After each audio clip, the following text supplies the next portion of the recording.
Hi friends, ನಾನು ನಿಮ್ಮ Nishchita. Welcome back to my channel. ಇವತ್ತಿನ ರೆಸಿಪಿ ಒಳಗೆ ಗೆಣಸನ್ನ ಯೂಸ್ ಮಾಡಿಕೊಂಡು ಚಿಪ್ಸ್ ಹೆಂಗೆ ಮಾಡೋದು ಅಂತ ಹೇಳಿ ತೋರಿಸಾತೀನಿ. ನಾನು 2 ಚಾನಲ್ ಅದಾವು. ಒಂದು ನಿಶ್ಚಿತ MS ಲಾಗ್ ಚಾನಲ್, ಇನ್ನೊಂದು ನಿಶ್ಚಿತ MS ತಿನ್ಸುಕಟ್ಟೆ ಚಾನಲ್. 2 ಚಾನಲ್ನು ಸಬ್ಸ್ಕ್ರೈಬ್ ಮಾಡ್ಕೊಂಡು ವೀಡಿಯೋಸ್ನ ನೋಡಿರಿ, ಶೇರ್ ಮಾಡಿರಿ, ಲೈಕ್ ಮಾಡಿರಿ. ಬರ್ರಿ ವಿಡಿಯೋನ ಸ್ಟಾರ್ಟ್ ಮಾಡೋಣಂತ. ಫಸ್ಟ್ ನಾನು ಒಂದು 1/2 kg ಅಷ್ಟು ಬಿಳಿ ಗೆಣಸನ್ನ ತೊಗೊಂಡೇನಿ. ಇವನ್ನ ಮ್ಯಾಲಿನ ಸಿಪ್ಪಿ ತೆಗೆದು ಸ್ವಚ್ಛಗೆ ತೊಳೆದು ಉಪ್ಪು ನೀರೊಳಗೆ ಇಟ್ಕೊಂಡೇನಿ. ಇವನ್ನ ಸಿಪ್ಪಿ ತೊರೆದ ತಕ್ಷಣ ಇಮಿಡಿಯೇಟಾಗಿ ಉಪ್ಪು ನೀರೊಳಗೆ ಹಾಕ್ರಿ, ಇಲ್ಲಾಂದ್ರೆ ಮ್ಯಾಲಿನ ಲೇಯರ್ ನೋಡಾತಿರಲ್ಲ ಈ ಥರ ಕಪ್ಪಾಗ್ಬಿಡ್ತಾವೆ, ಭಾಳ ಬೇಗ ಕಪ್ಪಾಗ್ತಾವೆ. ಸೊ ಹಾಗಾಗಿ ಇವನ್ನ ಇಮಿಡಿಯೇಟಾಗಿ ಉಪ್ಪು ನೀರಾಗ ಹಾಕ್ರಿ. ಬರ್ರಿ ಈಗ ನೆಕ್ಸ್ಟ್ ಇವನ್ನ ಒಂದು ಚಿಪ್ಸ್ ಮನಿ ಒಳಗೆ ಚಿಪ್ಸ್ ಥರ ಇವನ್ನ ಕಟ್ ಮಾಡ್ಕೊಳ್ಳೋಣಂತ.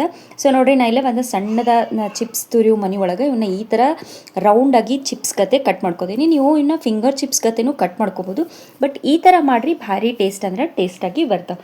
ಸೊ ನಾನು ಇದೇ ಥರ ಎಲ್ಲವನ್ನು ಕಟ್ ಮಾಡ್ಕೊಂಡು ನಿಮ್ಗೆ ಸಿಗ್ತೇನಂತ. ಸೊ ಒಂದೇ ಸಮ ಮಾಡಿದ್ರಿ ಅಂದ್ರೆ ಚಿಪ್ಸ್ ಟೇಸ್ಟಾಗಿ ಬರ್ತಾವೆ. ಸೊ ಹಾಗಾಗಿ ಚಿಪ್ಸ್ ಮನೆಯಿಂದ ಕಟ್ ಮಾಡೋಣಂತ. ಇವನ್ನ ಕಟ್ ಮಾಡಿದ ತಕ್ಷಣ ನಾನು ಮತ್ತೆ ಇವನ್ನ ಉಪ್ಪು ನೀರೊಳಗೆ ಹಾಕೀನಿ ಇಮಿಡಿಯೇಟಾಗಿ. ಸೊ ನೋಡಿರಿ, ಈಕ್ವಲ್ ಆಗಿ ಕಟ್ ಆಗ್ಯಾವು. ನೆಕ್ಸ್ಟ್ ನಾ ಈಗ ಅವನ್ನ ಒಂದು ಕಾಟನ್ ಬಟ್ಟೆ ಒಳಗೆ ಸ್ಪ್ರೆಡ್ ಮಾಡ್ಕೋತೀನಿ. ಸೊ ನೀರಿನ ಅಂಶನೆಲ್ಲ ನಾವು ಹೋಗಿಸ್ಕೋತೀನಿ. ಯಾಕಂತಂದ್ರೆ ನೀರಿತ್ತಂದ್ರೆ ನೀವು ಎಣ್ಣೆ ಸಿಡಿತೈತಿ ಮತ್ತು ಚಿಪ್ಸು ಎಣ್ಣೆನ ಜಾಸ್ತಿ ಕುಡಿತಾವೆ. ಸೊ ಹಾಗಾಗಿ ಒಂದು ಕಾಟನ್ ಬಟ್ಟೆ ಒಳಗೆ ಹಾಕಿ ಅದ್ರ ಮೇಲೆ ಇನ್ನೊಂದು ಲೇಯರ್ ಕಾಟನ್ ಬಟ್ಟೆ ಹಾಕಿ ನೀರನ್ನೆಲ್ಲ ಸಕ್ ಮಾಡಿ ಆಮೇಲೆ ಚಿಪ್ಸ್ನ ಕರಿಯೋಣಂತ. ನಾ ಈ ಸೈಡ ಇದನ್ನು ಪ್ರಿಪೇರ್ ಮಾಡ್ಕೊಳತ್ತೀನಿ, ಇನ್ನೊಂದು ಸೈಡ ನಾ ಎಣ್ಣೆನ ಚಲೋತ್ನಂಗೆ ಕಾಯಿಸ್ಕೊಳಕ್ಕೆ ಇಟ್ಕೊಂಡೇನಿ. ಸೊ ನೋಡಿರಿ, ಇನ್ನೊಂದು ಬಟ್ಟೆ ಹಾಕಿ ಇದರ ನೀರಿನ ಅಂಶ ಎಲ್ಲ ಡ್ರೈ ಮಾಡ್ಕೊಂಡೇನಿ. ಈಗ ಎಣ್ಣೆನೂ ಕಾದೈತಿ, ಬರ್ರಿ ಇವನ್ನ ಡೀಪ್ ಫ್ರೈ ಮಾಡ್ಕೊಳ್ಳೋಣಂತ. ಸೊ ಎಣ್ಣೆ ಚಲೋತ್ನಂಗೆ ಕಾದೈತಿ. ಇದ್ರೊಳಗೆ ನಾವು ತುರಿದು ಇಟ್ಕೊಂಡಂಥ ಗೆಣಸನ್ನು ಹಾಕೊಳ್ಳೋಣಂತ. ಫ್ಲೇಮು ಫುಲ್ ಹೈ ಇರಲಿ. ಗೆಣಸು ಹಾಕೊಂಡ್ಮೇಲೆ ಮೀಡಿಯಮ್ ಫ್ಲೇಮ್ನಾಗ ಇವನ್ನ ಡೀಪ್ ಫ್ರೈಯೇ ಮಾಡ್ಕೊಳ್ಳೋಣಂತ. ನೀವು ಹೈ ಫ್ಲೇಮ್ನಾಗ ಕರ್ಕೊಂಬಿಟ್ರಿ ಅಂದರೆ ಒಳಗೆ ಎಲ್ಲ ಮೆತ್ತಗೆ ಇರ್ತಾವೆ. ಸೊ ಹಾಗಾಗಿ ಸ್ಲೋ ಕುಕ್ಕಿಂಗ್ನಾಗ ಇವನ್ನ ಡೀಪ್ ಫ್ರೈ ಮಾಡ್ಕೊಳ್ಳೋಣಂತ. ಬರ್ರಿ ನಾ ಈಗ ಇವನ್ನ ಕಂಪ್ಲೀಟಾಗಿ ಡೀಪ್ ಫ್ರೈ ಮಾಡ್ಕೊಂಡು ನಿಮ್ಗೆ ಸಿಗ್ತೇನಂತ. ಭಾಳ ಈಸಿ ಆ್ಯಂಡ್ ಕ್ವಿಕ್ಕಾಗಿ ಆಗ್ತಾವೆ ಮತ್ತು ಪೊಟ್ಯಾಟೊ ಚಿಪ್ಸ್ ಗತೆನ ಭಾಳ ಟೇಸ್ಟಿಯಾಗೂ ಬರ್ತಾವೆ.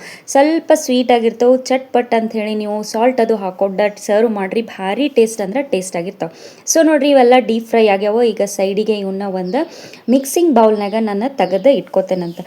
ಇದೇ ಥರ ಉಳಿದಿರೋ ಎಲ್ಲ ಗೆಣಸನ್ನು ನಾನು ಡೀಪ್ ಫ್ರೈ ಮಾಡ್ಕೊಂಡು ನಿಮ್ಗೆ ಸಿಗ್ತೇನೆ. ಸೊ ನೋಡಿರಿ, ಎಲ್ಲ ಗೆಣಸನ್ನು ನಾನು ಕರೆದು ತಗೊಂಡೇನಿ. ಈಗ ನೆಕ್ಸ್ಟ್ ಇದಕ್ಕೆ ಸ್ಪೈಸಿಗೆ ಅಂಥೇಳಿ ಸ್ವಲ್ಪ ನಾನು ಒಣ ಖಾರದ ಪೌಡ್ರನ್ನ ಹಾಕ್ಕೊಳತ್ತೀನಿ.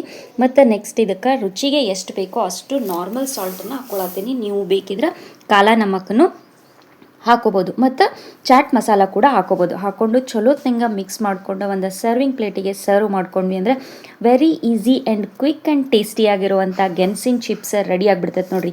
ಈಗಂತೂ ಮಕ್ಕಳಿಗೆ ಹಾಲಿಡೇಸ್ ಬಿಟ್ಟು ಈ ಥರ ಸ್ನ್ಯಾಕ್ಸ್ ಮಾಡಿಕೊಡ್ರಿ, ಸಂಜಿಕ ಭಾಳ ಇಷ್ಟಪಟ್ಟು ತಿಂತಾರೆ. ಬರೀ ಒಂದು ಸರ್ವಿಂಗ್ ಪ್ಲೇಟಿಗೆ ಸರ್ವ್ ಮಾಡ್ಕೊಳ್ಳೋಣಂತ. ಸೊ ಫ್ರೆಂಡ್ಸ್, ನಾನು ಮಾಡ್ಕೊಂಡಂಥ ಗೆಣಸಿನ ಚಿಪ್ಸ್ ರೆಡಿ ಆಗ್ಯಾವ ನೋಡ್ರಿ. ನೀವು ಮನೆ ಒಳಗೆ ಮಾಡಿರಿ, ಟೇಸ್ಟ್ ಹೆಂಗಿತ್ತು ಅಂತ ಹೇಳಿ ನನಗೆ ಕಮೆಂಟ್ ಸೆಕ್ಷನ್ನಾಗ ತಿಳಿಸ್ರಿ. ನಾನು 2 ಚಾನಲ್ನು ಸಬ್ಸ್ಕ್ರೈಬ್ ಮಾಡ್ಕೊಂಡು ವೀಡಿಯೋಸ್ನ ನೋಡಿರಿ, ಶೇರ್ ಮಾಡಿರಿ, ಲೈಕ್ ಮಾಡಿರಿ. ನೀವು ನನ್ನ ವೀಡಿಯೋನ ಲೈಕ್ ಮಾಡೋದ್ರಿಂದ ನನ್ನ ವೀಡಿಯೋಸ್ ಭಾಳ ಜನರ ಮಟ್ಟ ರೀಚ್ ಆಗ್ತಾವೆ ನೋಡ್ರಿ. ನನಗೆ ಸಪೋರ್ಟ್ ಮಾಡಿರಿ. Thank you.